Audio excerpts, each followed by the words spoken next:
এই হলো আমাদের সুন্দরবন। এই বন মানুষকে কখনো আশ্রয় দেয়, কখনো আবার ছিন্ন ভিন্ন করে ফেলে। এখানে নিয়ম খুবই সহজ। তুমি যদি বনকে সম্মান করো, বনও তোমাকে বাঁচাবে। আর যদি হঠকারিতা করো, তাহলে তুমি কখনো ফিরে যেতে পারবে না। এই গল্প 5জন মানুষের, যারা সুন্দরবনের গভীরে ঢুকে বুঝতে চেয়েছিল এ কেমন সুন্দরবন। আর সেই 5জনের উত্তর পেতে গিয়ে তারা খুঁজে পেল ভয়, মৃত্যু আর জীবনের এক গভীর রহস্য। চলুন এমনই এক ঘটনার প্রেক্ষাপটে আজকের গল্প এ কেমন সুন্দরবন।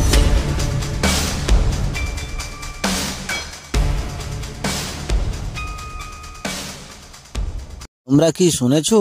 সুন্দরবন জঙ্গলে 3জন কেমন যেন হারিয়ে গেছে। আমাদের তো এই ঘটনাটি খুব দুর্ঘটনা বলে মনে হচ্ছে। এই ঘটনা কোনো সাধারণ ঘটনা নয়। আমরা সুন্দরবনকে চিনি, কিন্তু এই বনের রাগ, তার নীরবতা, সেগুলো কি আমরা বুঝতে পারি? আমার মতে আমাদের আজই ওখানে যেতে হবে। মানুষটা কোথাও সাহায্যের অপেক্ষায় থাকে, যদি সে বেঁচে থাকে। আমরা না গেলে সে তো শেষ হয়ে যাবে। আমাদের ভয় আছে, কিন্তু ভয় থাকলেই তো দায়িত্ব এড়ানো যায় না। আর সুন্দরবনকে বুঝতে হলে ভেতর থেকে দেখতে হবে।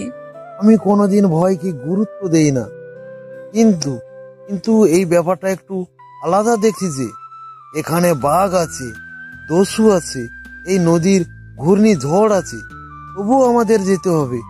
আর এখন যদি আমরা না যাই, গ্রামে গুজব আর ভয় ছড়ানো ছাড়া আমরা আর কিছুই করতে পারবো না। যে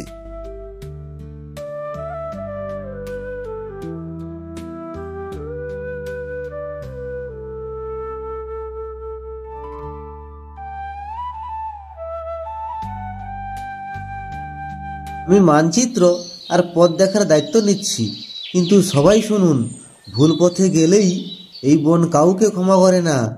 আমাদের সবাইকে একসঙ্গে থাকতে হবে। বিচ্ছিন্ন হওয়া একদমই চলবে না। তোরা শহরের লোক না, গ্রামের লোক, তাই তোরা জঙ্গলকে সম্মান করতে জানিস। মনে রাখিস, বাঘ কখনো দৌড়ে আক্রমণ করে না, ও চুপচাপ বসে লক্ষ্য করে। বলা তো যায় না বনে কখন কি ঘটে, তবে আমি যাচ্ছি, তার কারণ আমি এখানেই জন্মেছি, এখান থেকেই শিখেছি সত্য লুকিয়ে থাকে বনের গভীরে। পরের দিন সকালে ভোরের কুয়াশা এড়িয়ে 5জন নৌকায় করে পাড়ি দেয় নদীর ওপারে। ওপারে নামতেই সুন্দরবনের গরান, গেওয়া, সুন্দরী গাছগুলো যেন চোখ রাঙিয়ে স্বাগত জানালো। তারা একটু গভীরে যেতেই দেখতে পেল রক্তে রাঙা বাঘের থাবা। সবাই হঠাৎ থমকে দাঁড়ালো। এই ছাপ তো একদম টাটকা কাকা, আমাদের খুবই সাবধানে থাকতে হবে।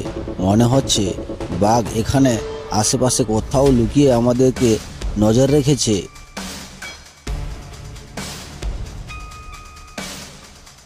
তোমরা একদম হাঁটা বন্ধ করো না।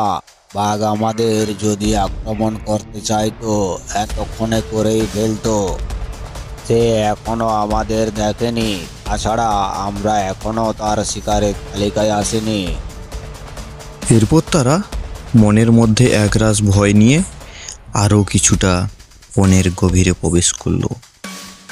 কিন্তু তারা আবারও দেখতে পেল ছেঁড়া এক শার্ট, আর তাতে রক্তের দাগ। হঠাৎই তাদের পেছন থেকে ঝোপটা যেন নড়ে উঠল, আর শোনা যায় বাঘের গর্জন। তারা সবাই পিছনে তাকানো মাত্রই এক ভয়ানক বাঘ ঝাঁপিয়ে পড়ল বিমলের উপর।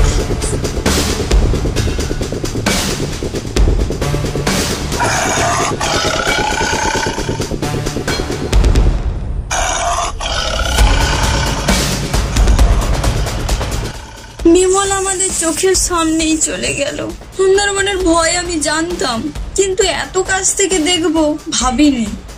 তবুও আমাদের এখানে থামা যাবে না।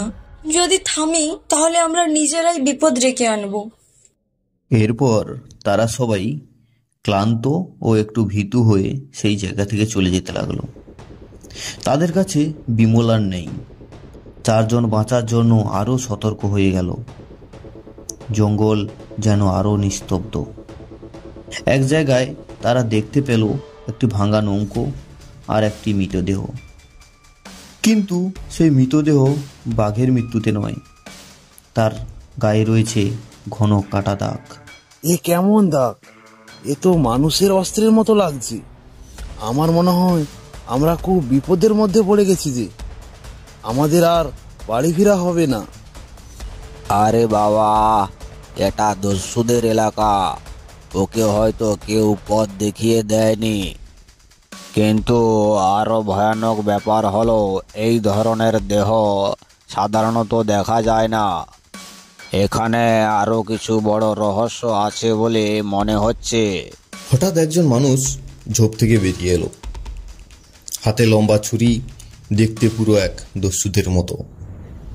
তারা পিছন ফিরে তাকাতেই সে গম্ভীর গলায় বলে উঠল, আপনারা কারা আর এখানে কি করতে এসছো?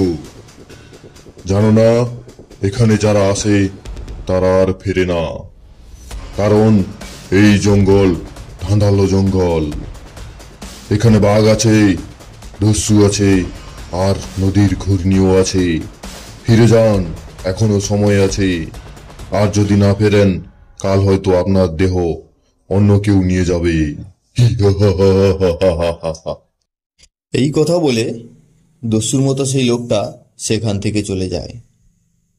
তার সেই কথা শুনে চারজন আরো ভয় অস্থির হয়ে পড়ল। কিন্তু বিপদ এখনো তাদের পিছু ছাড়েনি। ওই ভয়ানক বাঘ ফের রক্ত নিয়ে গর্জন করে এগিয়ে আসতে লাগলো তাদের দিকে। চারজন দৌড় দেয়। করিম চাচা একা পিছনে পড়ে যায় মাটিতে, আর বাঘটি তার উপর ঝাঁপিয়ে পড়ে।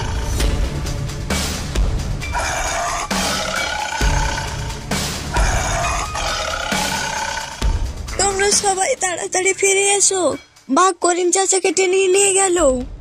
আমাদেরকে বাঘের পিছু নিতে হবে, তোমরা সবাই তাড়াতাড়ি এসো।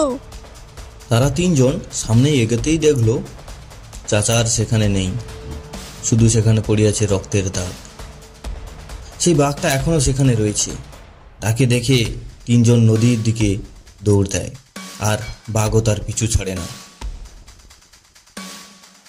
তুমি আর কুসুম জলে ঝাঁপ দাও তাড়াতাড়ি, আমি বাঘকে আটকাই। আজ আমার দিন এসেছে।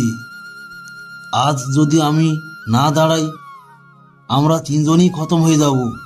আর দেরি করো না, তোমরা ঝাঁপিয়ে পড়ো তাড়াতাড়ি। আর এভাবেই অমল তার নিজের জীবন দিয়ে দুজনকে রক্ষা করল। তারা গ্রামে যেতে যেতে ভাবল এই সুন্দরবনের অদ্ভুত রহস্যের ঘটনা, যেখানে মৃত্যু আর জীবন মুখোমুখি দাঁড়িয়ে রয়েছে।